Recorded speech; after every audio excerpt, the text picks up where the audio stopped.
এই মুহূর্তে সব থেকে বড় খবর, মমতার দুয়ার রেশন মামলায় এবার কড়া অবস্থান নিল সুপ্রিম কোর্ট। 2021 সালে শুরু হয়েছিল এই দুয়ারে রেশন প্রকল্প। সেই থেকেই শুরু হয় রাজ্য বনাম রেশন ডিলারদের সংঘাত।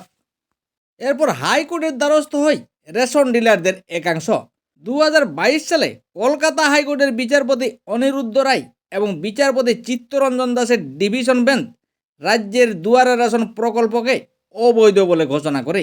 এরপর সেই রায়কে চ্যালেঞ্জ করে সুপ্রিম কোর্টে যায় রাজ্য সরকার। এরপর সুপ্রিম কোর্টের বিচারপতি সঞ্জীব খান্না এবং বিচারপতি এম সুন্দরেশের বেঞ্চ কলকাতা হাইকোর্টের নির্দেশের উপর স্থগিতাদেশ জারি করে, কিন্তু মামলার নিষ্পত্তি হয়নি। সেই মামলার শুনানি ছিল গত বৃহস্পতিবার সুপ্রিম কোর্টের বিচারপতি বিক্রমনাথ এবং বিচারপতি সন্দীপ মেহতার বেঞ্চে। আর এই পরিস্থিতিতে এবার কড়া অবস্থান নিল সুপ্রিম কোর্ট। 2022 সাল থেকে চলে আসা মামলা সমাধানই হচ্ছে না, তাই বিচারপতির বেঞ্চ জানায় আগামী 12ই ফেব্রুয়ারি এই মামলার শুনানি হবেই। তাই আশা করা যাচ্ছে রাজ্যে বিধানসভা ভোটের আগেই দুয়ারে রেশন নিয়ে চূড়ান্ত রায় দেবে সুপ্রিম কোর্ট।